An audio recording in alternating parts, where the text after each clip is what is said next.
if you want to really drive them crazy, you say 12 more years. 12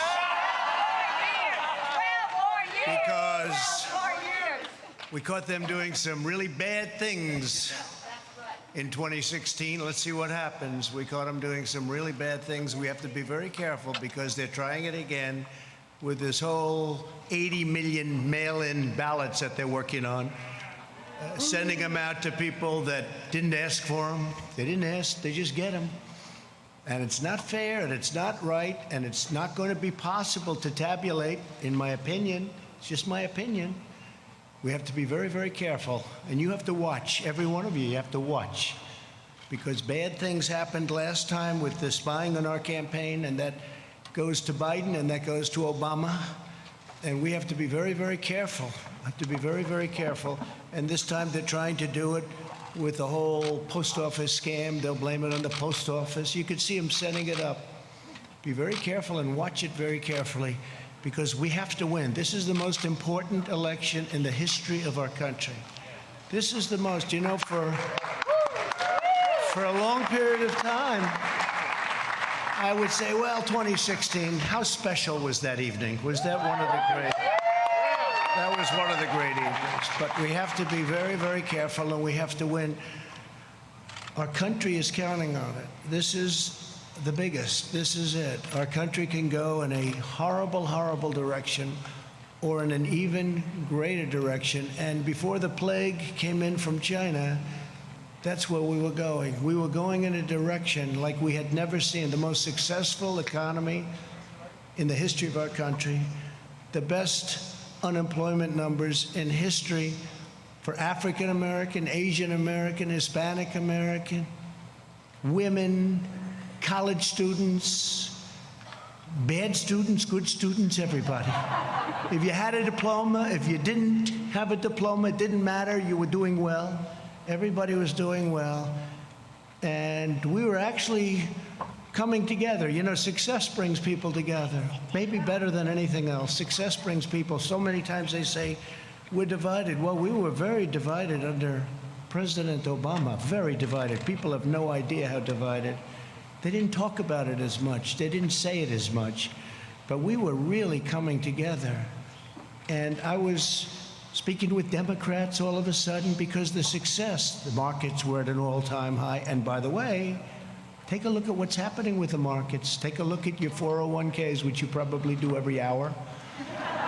Take a look at your stocks. We're very close to breaking the record, and NASDAQ has already done it. You know, NASDAQ has broken the record, I think, 16 times already during a pandemic. Hopefully we'll call it the final phase of a pandemic. You know, Biden the other day said, no, he'd shut it down. He'd listen to some guy say, and he'd shut it down.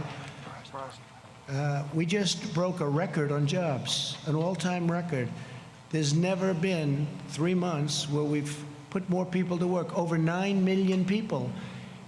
And again, we're just about ready to break the all-time stock market record. I mean, you look at it, we're just about ready to do it again. And what that means is everything else is going to follow. Very smart on Wall Street. Everything else is going to be there. The economy is coming up very rapidly. Our farmers are doing well.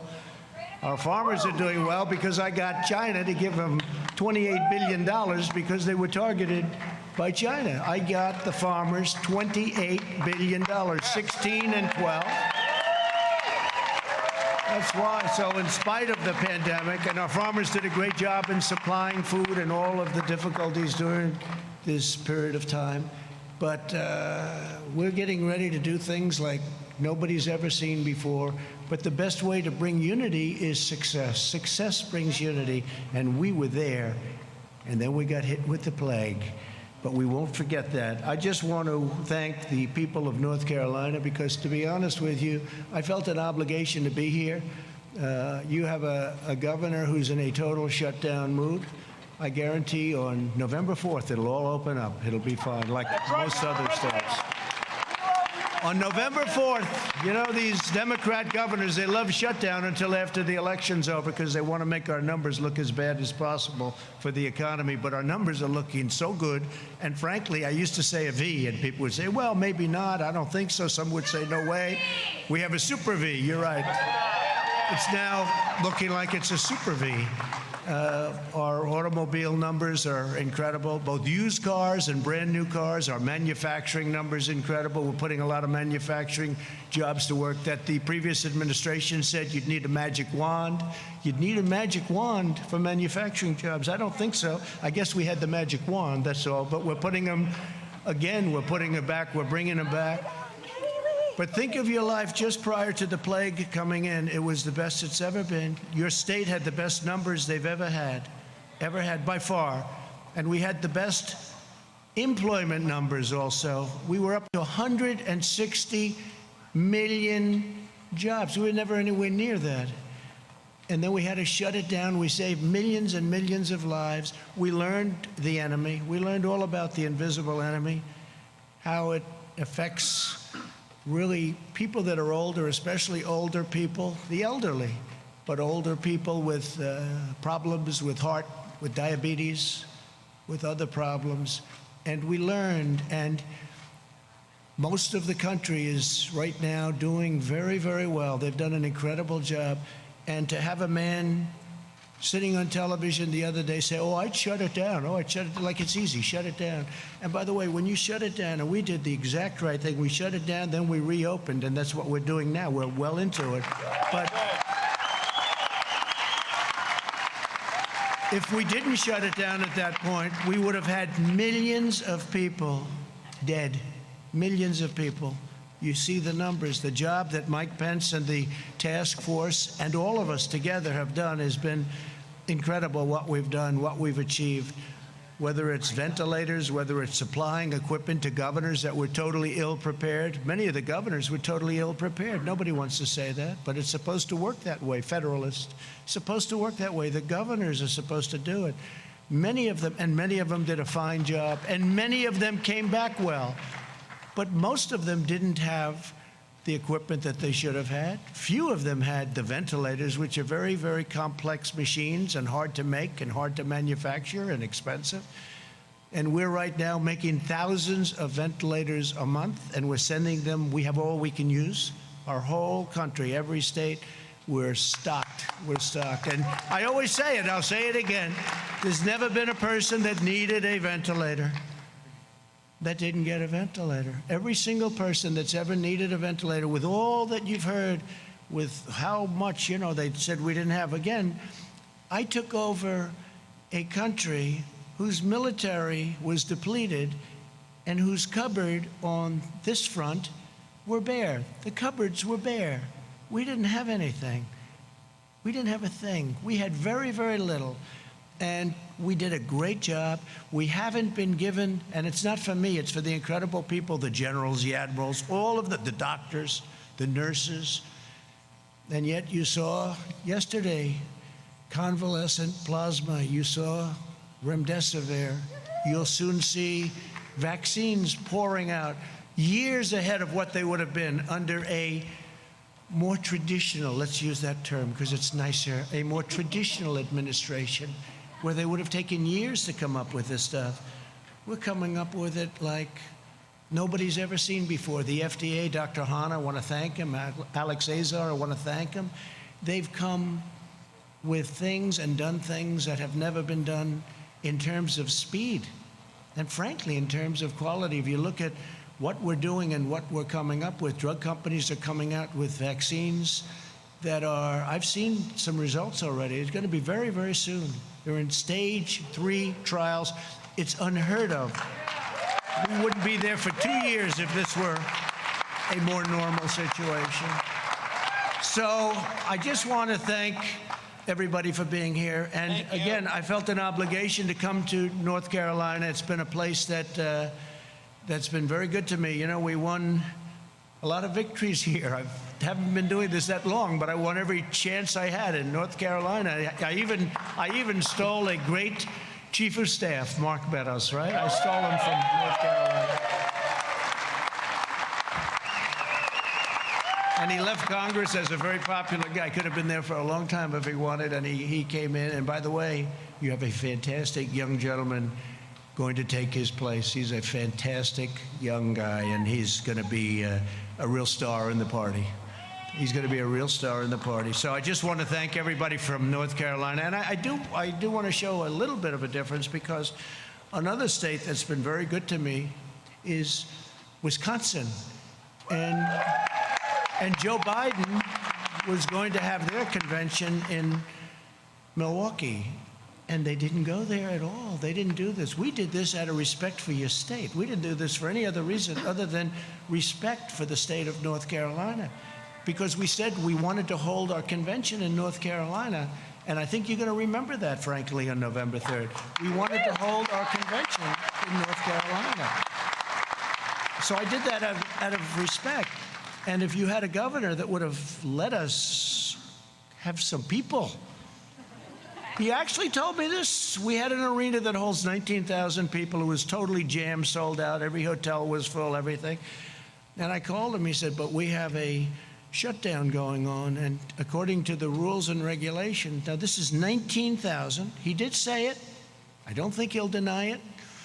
But he said, according to the rules and regulations, the most people you're allowed to have in that room, meaning that arena, he viewed it as a room, is 10 people. I say, so Governor, so I'm at 19,000, you're at 10. Can we work something in the middle? And it didn't sound too good. So we really had no choice. It was a terrible thing, but I felt so badly because you could have, economic development money, all of the things that happened. But we decided, I was with Ronna, the vice president, everybody, Mark, and we said, let's have our big deal, the roll call. Let's have it right here, and let's do it. And I'm going to show up, and I'm not going to tell anybody. You know, until a few minutes ago, nobody knew I was coming. Right? Nobody knew I was coming. So, but what's more important than the roll call? You're the ones calling it. So what's more important? President, love you. So, and I have to tell you, you know, we're going to do a lot of things. I'm just going to go over very briefly because we're going to make a speech on Thursday night. I hope you're all going to be listening. I hope, because I came in and I'm on Air Force One, and Air Force One has more televisions than any plane in history.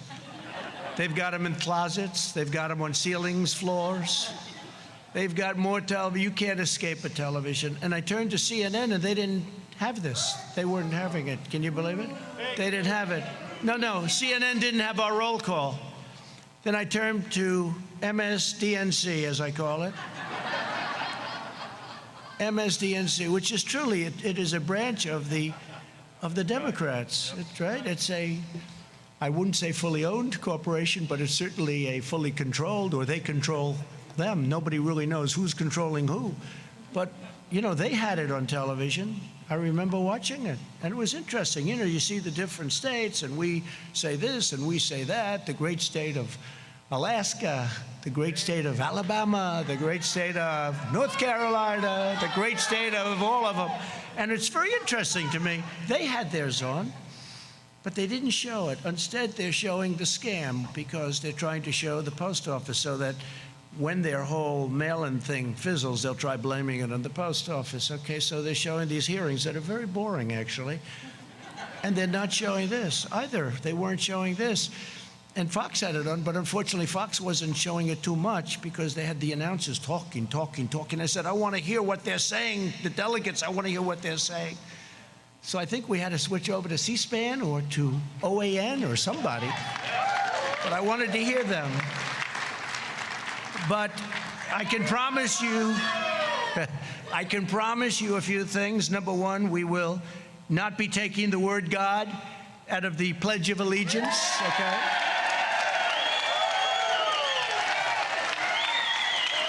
Like they did a number of times at their caucuses, so they took the word God out. I heard it. I was listening. I said, that's strange, you know, sort of weird. You've heard it all your life, right? Under God, under God. All of a sudden, those two words are missing. I said, oh, he must have made a mistake. He must have, maybe the teleprompter wasn't working, or his book wasn't working that I have right here. Something wasn't working. Must have made, but the problem was then The next day I heard it again. I said, that's not a mistake. That's pretty. And then they immediately went into a mode. Oh, no, we didn't mean that. No. We didn't say it for the convention. We didn't say it. No, that's where they're coming from. That's where they're coming from. You can say it or not say it. That is where they're coming from. Just like with energy, they don't want energy. Not working well in Texas, by the way. I just looked at a poll. And by the way, just came out that we have received 51% in the big and very important Rasmussen poll, and my numbers actually went up during the Democratic National Convention, 51%. So think of it. Think of it.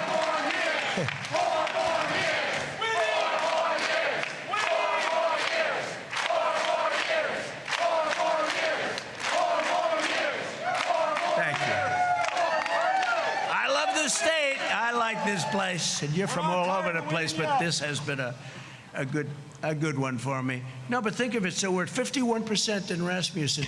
Do you read about it? Do you hear about it? You don't hear about it. They give you these suppression polls where they do registered voters instead of most likely. It's supposed to be likely. In other words, how about you? You're likely to vote. But how about you? You're registered, but I'm not voting. But see, under their plan, where they send these ballots, you don't have to want to vote. You get the ballot, and then they have harvesting. They get guys to go, do you want to vote? No, not really, but I have a ballot. All right, good. Who's it for? Sleepy Joe Biden. I'll put it here, son. Okay, can I have it? And they'll take it. In fact, harvesting is illegal in your state. They wanted to put a Republican, fine man, a pastor, they wanted to put him in jail because he harvested. Now they want to make harvesting legal all of a sudden. They'll put him in jail as a Republican, right? If he was a Democrat, they wouldn't even be thinking about it. In California, they do the same thing, no repercussion. In North Carolina, you had a fine pastor, a fine man, and they got him on harvesting. They wanted to put him in jail. And now they want to make it all so that everybody can harvest, because they know it's not a good thing. So people that don't want to vote are going to be sitting there. They'll be making them, if you talk about 80 million ballots, it's 80 million, could even be higher than that. I used to say 51 million, now it's 80 million. They said, sir, you're a little obsolete with the 51. I said, all right, what is it? 80. I said, 80? How is it possible to think of it? They'll be sending them, they'll be dumping them in neighborhoods, there'll be people are going to be picking them up, they'll be bribing, they'll be paying off people to grab some. This is going to be one of the greatest scams, and it's common sense. This has nothing to do with politics. It's common sense. Anybody, you don't have to know politics. They're going to mail out 80 million ballots. It's impossible. They have no idea. Who's mailing them? Mostly Democrat states and Democrat governors. Well, supposing they don't mail them to Republican neighborhoods, that means they're not going to get them. So they're going to complain, and the election's going to be over, and then they're going to complain, and then they'll say, oh, well, we didn't get it, big deal. In the meantime, you might lose the election. This is the greatest scam in the history of politics, I think, and I'm talking about beyond our nation. And they act like they're aggrieved, like by saying this, we're saying such a horrible thing. We're not patriotic by saying this. No, we voted during World War I. We voted at the voting booth during World War II. The pandemic, we're doing very well, and people know how to handle it. Look at the crowds. They're doing very well. It's very safe. It's going to be very safe. If you have an absentee ballot where you request it, we're all in favor of that. Absentee, like in Florida, they have absentee is good. But other than that, they're very, very bad. There'll be millions of ballots.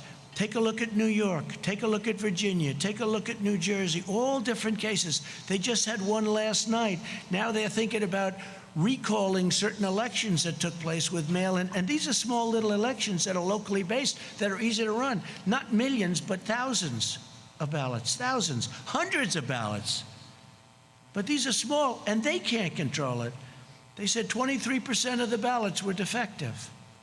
What does defective mean? It means fraud.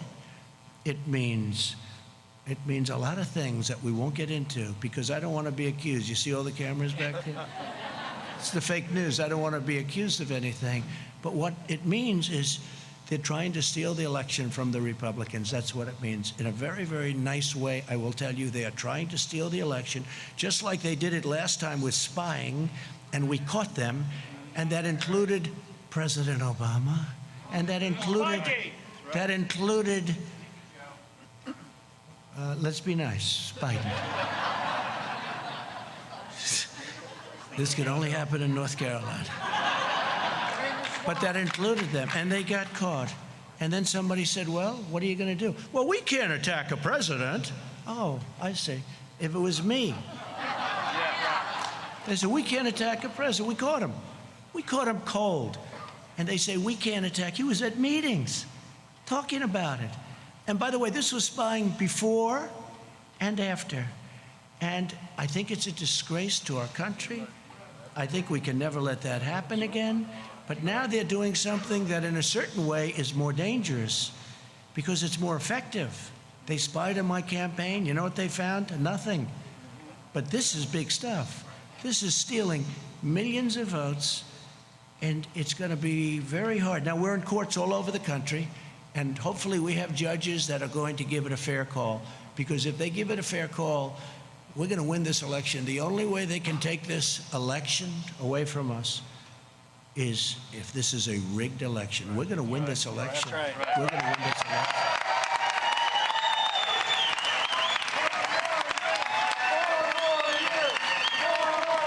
So I'm just saying we cannot have these live, we call them live, some people call them universal, I like the word live, these live mail-in ballots sent to everybody, including mostly people that never asked for them. Think of it. You're sitting there, you get a ballot.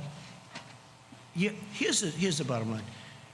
It was just given that in the polls, believe it or not, that because the polls try and treat us, that's why I respect Rasmussen, because they did well. A few of the others feel the same way, and they did well last time. Those are the ones that I look at, the ones that did well last time. And Rasmussen was very good. But if you look at it, every single vote that they have, every single vote, it's going to be looked at. A man is sitting, or a woman is sitting, waiting for nothing, watching television, has no enthusiasm. Because on enthusiasm, the polls are saying that I'm up by massive numbers, not just a little. I'm also way up on the economy, by the way, put it down, way up. But I'm up by massive, and when I say I'm up, I'm talking about we're up, okay? So if you could, please. We love you. But I'm up by massive numbers on enthusiasm. So our voters are saying, I'm very angry about this. I'll go to the poll directly and vote. But their voters are saying, I don't care if Biden gets in. He doesn't have any enthusiasm. When you go to Ohio, when you go to Wisconsin, when you go to North Carolina, when you go to a lot of states, they have the Trump-Pence sign on every lawn. It's all over the place, right? It's all over. We don't see Indiana, too. Indiana's great. Bobby Knight. We love Bobby Knight, too, I'll tell you. We love Bobby Knight and Coach Holtz and all of them. They love us and we love them. Indiana's great. Thank you. But here's the thing. So if they don't have any enthusiasm, so you'd say, are you going to vote? I'm not getting up to vote. Okay, I want to watch television instead of vote. All right. But here's a ballot. It just got to you. And he opens it. Oh, here's a ballot. What the hell am I going to do with this thing? And then they have somebody knocking on your door. And they're harvesting. Hey, have you gotten your ballot? Yeah, I have my ballot. You going to sign it? Well, if you want, I'll sign it. Here it is. Get out of here. That's the most honest way of doing it. And that's unfair. That's unfair. Because now they're taking all of that enthusiasm that our party has, and we have tremendous enthusiasm. I think we have record enthusiasm. We have a base. We have a base the likes of which nobody's seen, including these people. Wall Street Journal did a fantastic story this weekend, a fantastic cover story this weekend on this base. Is an incredible base. Everybody here is going to vote. Everybody in our base. I mean, we have a tremendous base. They don't. They have no enthusiasm for their candidate. Because frankly, Bernie Sanders, they have much more enthusiasm for him. But Bernie Sanders, excuse me, again, he's the greatest loser I've ever seen. This guy can lose and be so happy. Hillary Clinton, I want to use nice language, so I don't want to use a certain word. It starts with the word S-C. I don't want to use it because they'll say he used foul language while in North Carolina. But so I won't do that. But Bernie Sanders got taken advantage of, is that okay? By Hillary Clinton, but worse, by the Democrats this time.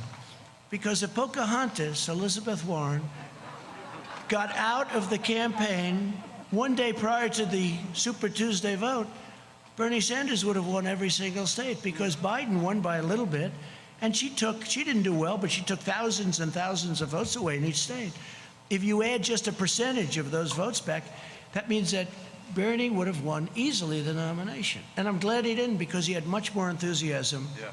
And he would have had a base, much smaller base than ours, but equally, I have to say this, equally as enthusiastic. This base doesn't like Joe Biden.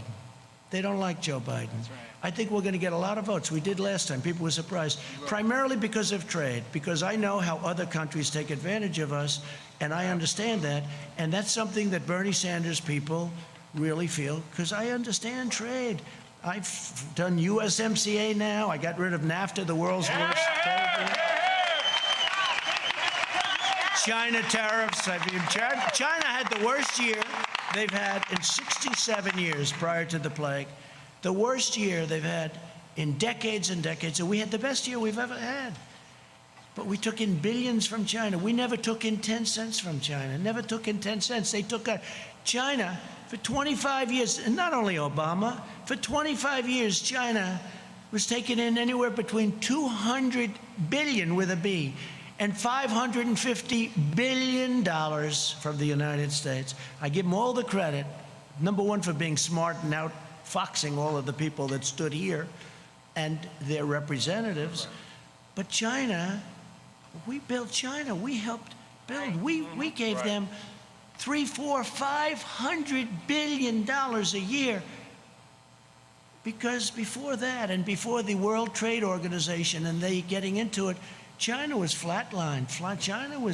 It was after that happened.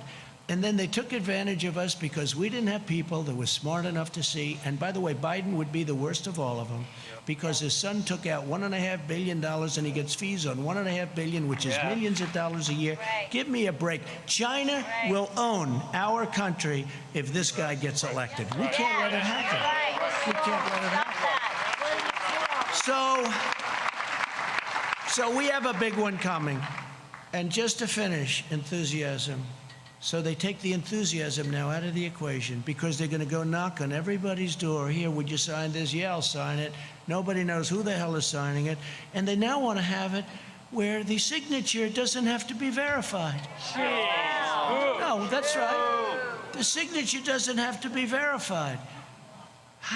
And then they're going to play the game that we're not patriotic. Right. Yeah. What they're doing is using COVID to steal an election. Right. They're using COVID to defraud the American people, all of our people, of a fair and free election. And we can't do that. And don't let them give you the post office stuff. The Postal Service, they do a great job. They lose a lot of money. I've said if they charged Amazon and these companies doing that a couple of dollars more a package that Amazon has to pay, not the customer, you know what would happen? Post office would start doing very well, thank you. Amazon dumps all the packages. Why should we deliver it? We'll let the post office do it, lose a fortune. So if they charged Amazon, now of course he owns the Washington Post, so when I get bad stories in the Washington Post, I wonder why, right? I wonder why. But I just tell it like it is, right? I tell it like it is.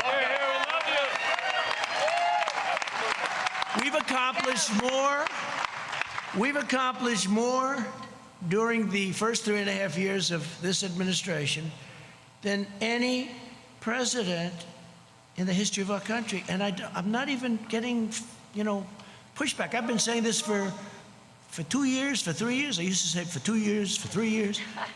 But we've done more, let's say just about. This way they can't say, well, somebody won a war or something, right? No. We've accomplished more than just about any administration in the history of our country. We've secured our borders. We've built our wall, which will be finished very shortly. We brought back manufacturing jobs. We've defeated the ISIS caliphate and killed al-Baghdadi. we also killed the greatest, biggest terrorist, maybe of them all. Soleimani, we killed Soleimani, right? And al-Baghdadi. We appointed 300 new judges. By the end of the first term, we will have appointed 300. It's an unheard of number. That's because President Obama was very nice and he gave me 142 openings. And historically, you get no open. When you become president, first question you say, how many judges? They'll say, none, sir. Because the other previous president, they want to, it's a very important thing, federal judges. So I've appointed, we will have appointed 300, could be even more than that by the end of the first term. And I sat down, I said, first day I said, how many judges do I get to appoint? They said, sir, 142. I said, 100, because you know what? He thought that Hillary was going to win. Right? And the Republicans did not make it easy, let's say, but if you have enough time, there's not much anybody can do about it. We ended up with 142 judges, and then we've added many, many, and we're going to end up with 302 great Supreme Court justices. And remember this, I'm saying that I'm demanding, actually, a list. Let Biden put up a list of the judges he's going to appoint, that he'll take them out like I did. I had 25, and we're going to take it out of that list. And we're going to be announcing a list over the next couple of weeks with the judges that we had, plus we might add a few more, so you know exactly where we stand. He can't do it because he would appoint, it's not him, he has no choice. The radical left will demand that he appoints super radical left, wild, crazy justices going into the Supreme Court. Your American dream will be dead if that happens. It'll be dead. And by the way, the next president, so I've had two. Some presidents have had none. I have had two in a relatively short period of time. But I will tell you that the next one could have 2, 3, 4, and even 5. The next president. This is so important. This is so, whether you're talking about life, whether you're talking about Second Amendment, whether you're talking about military, this is so important. We have to do this. We have to win this election. But we brought back manufacturing. We rebuilt our military. We wiped out ISIS. I mean, think of it. When I came, ISIS was all over Iraq. The Prime Minister of Iraq was in last week, and he said, I want to thank you for defeating ISIS. I said, now, are you talking about me or the United States? You. Because when you came into office, it was a mess. They were all over Iraq and Syria, and you defeated them, sir. I said, good. Tell that to the media, please. Would you do that? And he said, I will, so let's see if he does. But we passed the biggest tax cuts and regulation cuts in the history of our country. We replaced the worst trade deal ever made, NAFTA, with a great USMCA deal that's going to keep our companies here, and it's going to be treating us very nicely. And I wouldn't say the other two countries were thrilled with it, but they were happy enough. And we did that, and that's another thing. They said, you'll never be able to replace NAFTA. You'll never be able to get it. And I got it. We got it through Congress. We fixed a lot of our broken and bad trade deals. We're getting $40 billion now from Japan. We fixed a horrible deal that was made with South Korea. Remember, I was a Hillary Clinton special. She said, this will produce 250,000 jobs. And she was right. Except, unfortunately, the jobs went to South Korea, not to us. Okay? She said it would produce 250,000 jobs. And it did, to South Korea. And we stood up to China like nobody's ever stood up between the tariffs and the trade deal, which now, don't forget, when I made that, the ink wasn't dry before the China virus poured into our country, right? The ink wasn't dry. So I view that differently than I would have viewed, because it's done very well. Last week, they had the largest order of corn, the largest order of soybeans. They're doing things, they're very smart. A lot of people, because they see my attitude, a lot of people would say, we're not going to order. They do just the opposite. I got a call last week, sir. In fact, Sonny Perdue is here, the great Sonny Perdue, Secretary of Agriculture. He's here. There he is. Is that right, Sonny? I got a call. They ordered the largest. It was the largest order of corn in the history of our country. Twice. The largest order of corn, the largest order of soybeans. So here's how smart. Somebody else would say running some country, they'd say, well, we're not going to do business with him. He's not saying nice things about China's very smart. Instead, they order more corn than we've ever thought possible, right, Sonny? Order more soybeans than we ever thought possible. And now I have farmers calling me up, sir, we love China very much. Please don't be too tough on them, please. It makes it very difficult, Sonny, right? You know, we do too good a job sometimes.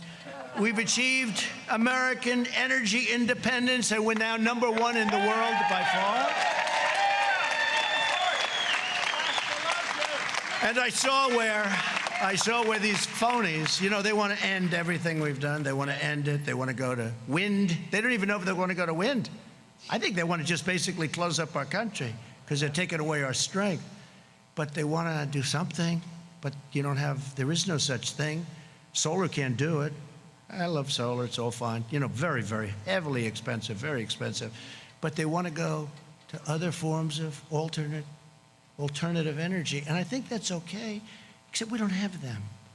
And it's not going to power these massive factories. So we need, and hydro I love. It's one of my all-time favorites. Hydro I love, I have to tell you. That's the great dams. You don't see that too much. You know why the environmentalists say you can't build a dam there? But now we can, because we've done things that nobody thought were possible. Like, example, the Keystone Pipeline, we got that approved. The Dakota Access Pipeline, they were all bogged down, right? Right? I got it approved. Now we've got things that they said you couldn't get done.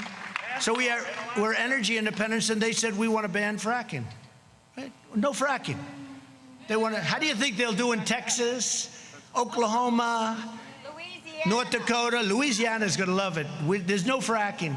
There's basically, they want no fossil fuel whatsoever. Okay, no gas, no oil, no coal, no nothing. Okay, so they don't want anything. Now they're getting killed because a poll just came out in Texas. Texas wasn't happy. They want no guns, they want no oil and gas, and they want no God. No God. So it's no religion, no guns, right? No oil and gas. I don't think you're going to do too good in Texas. You know, George Washington could come back from the dead, and he could choose as his VP candidate the late, great Abraham Lincoln. And you're not going to win the state of Texas if you have no oil, no guns, and no religion. I don't think so. You're not going to win too many places. We eliminated Obamacare's horrible and very unfair individual mandate, which basically knocked out Obamacare.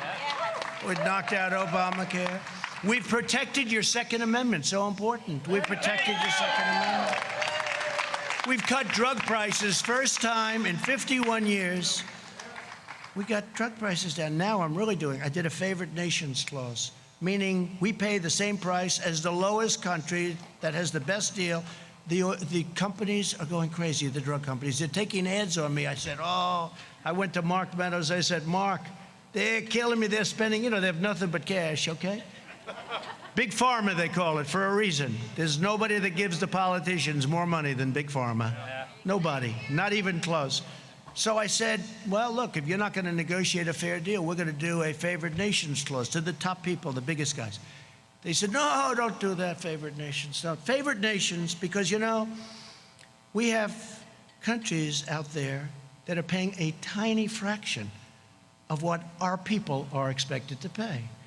So if you have a country, Germany or others, they make, by the way, UK, all of Europe, Canada pays 50%, 50% less.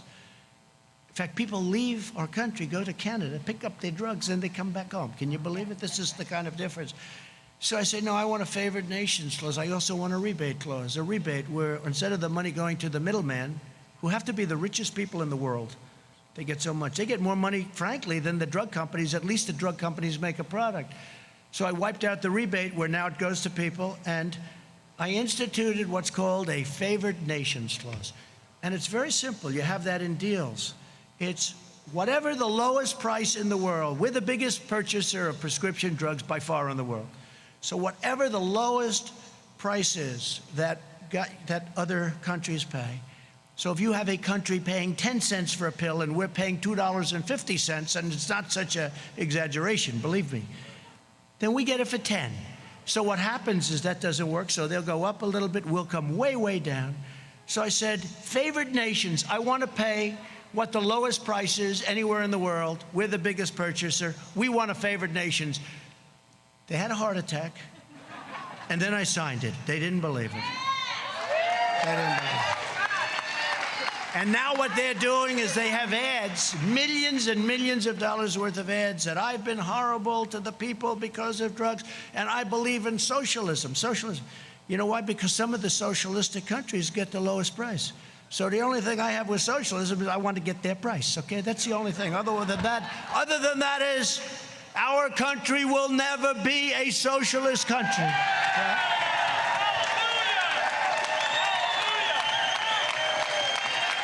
So we cut drug prices, and you could get cuts.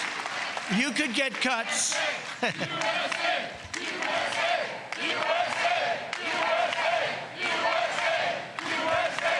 You could get cuts as much as 50, 60, or 70%, maybe even more than that, on prescription drug prices. And wouldn't it be a kick, I'll use this, wouldn't it be a kick in the ass if I lost and Sleepy Joe is president, and this thing kicks in right about soon, right, in 30, 40 days, and people wake up after the election. Boy, Biden's done a great job. My drug prices just went down by 70%.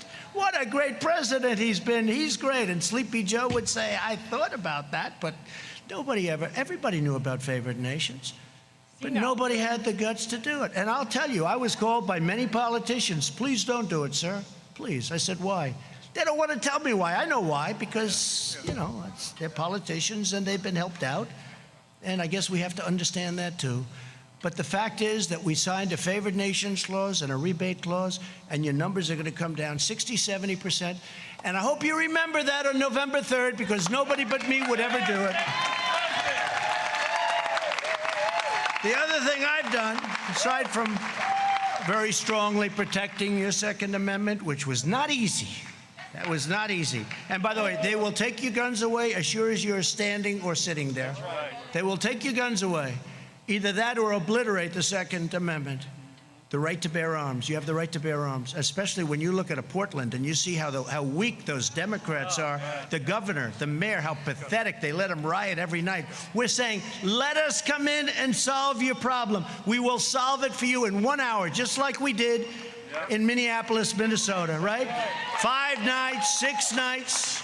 They have to ask us in. Let us come in. We'll solve your problem.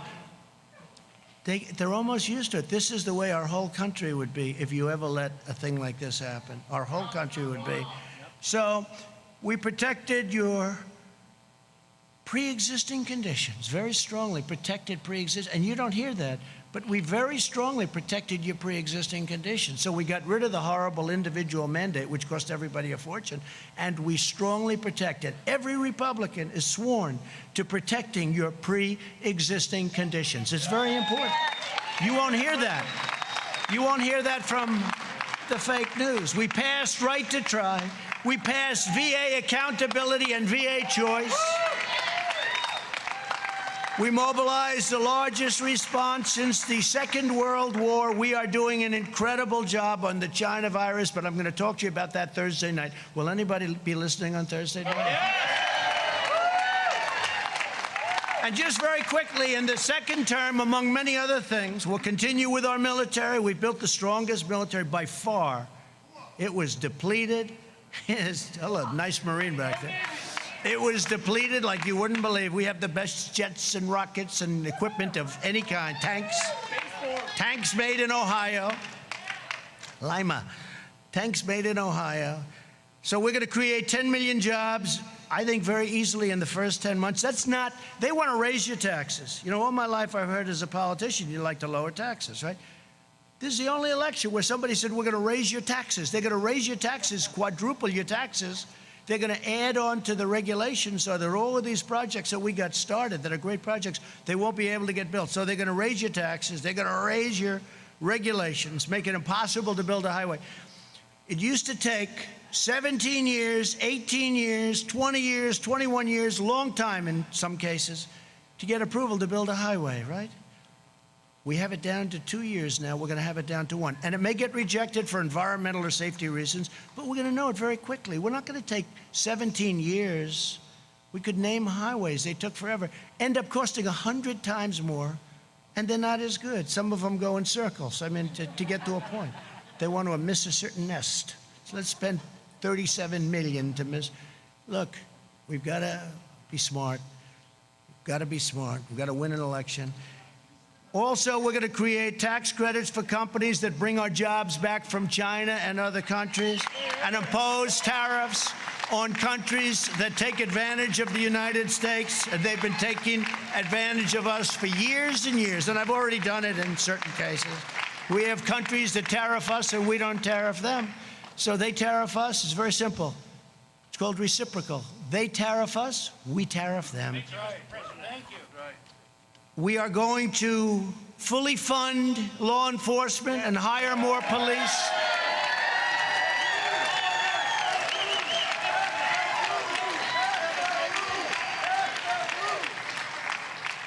We're going to go with school choice, and we've made a lot of progress on school choice for every student in America. We're going to continue to expand opportunity zones. There has been nothing better. Don't forget, it was us together, that got criminal justice reform done. The greatest thing for the black community, African-American community. They came and they said, we can't believe it. Obama didn't even try.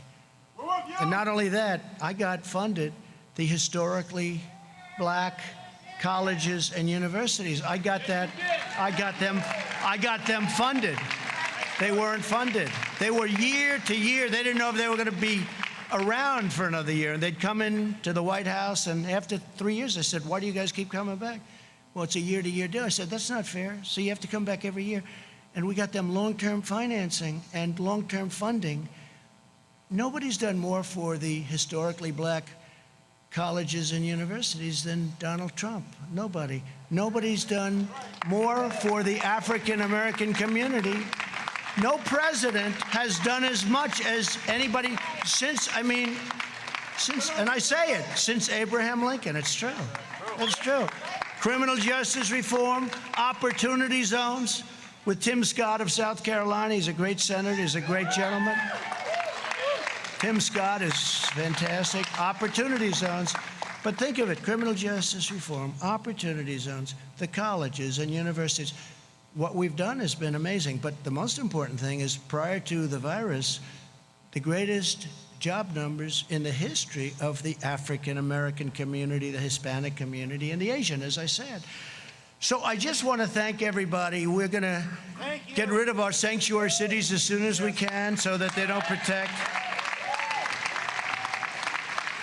We put NASA back in action. NASA had grass growing through its runways. It had grass growing through the cracks of its runways. It was closed, essentially just a disaster. Now it's the #1 space center anywhere in the world by far. You saw the ships going up.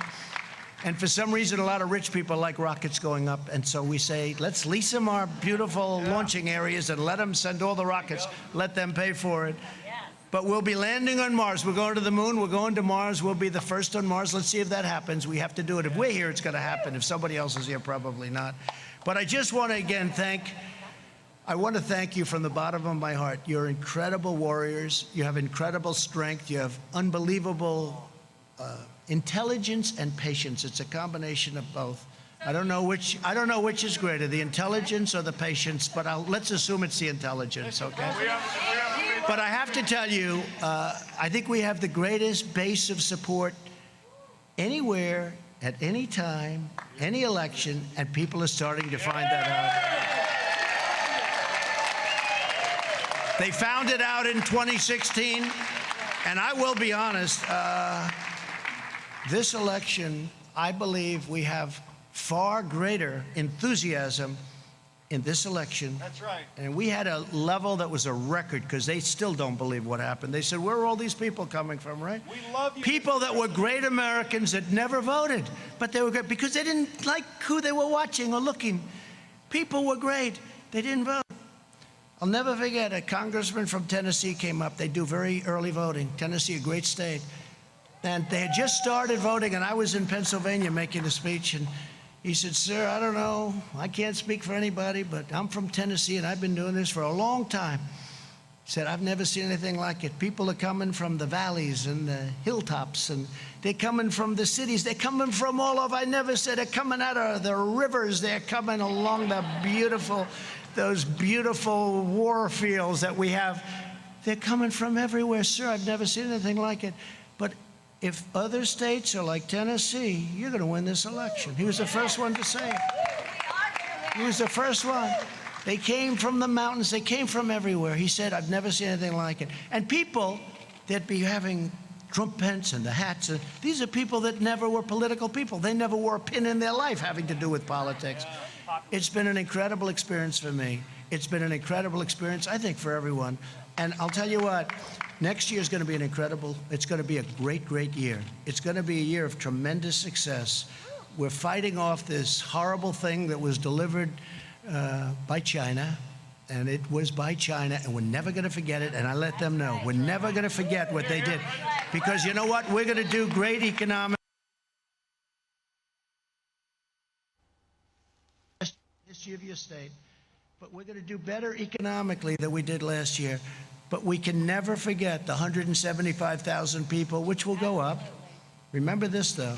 We saved millions, because if we didn't move, and if I didn't put the ban on heavily infected people coming to our nation from China, that everybody told me not to do, months later they were saying we shouldn't, and then they all either apologized or admitted it was right. And Europe, I did Europe too, very early.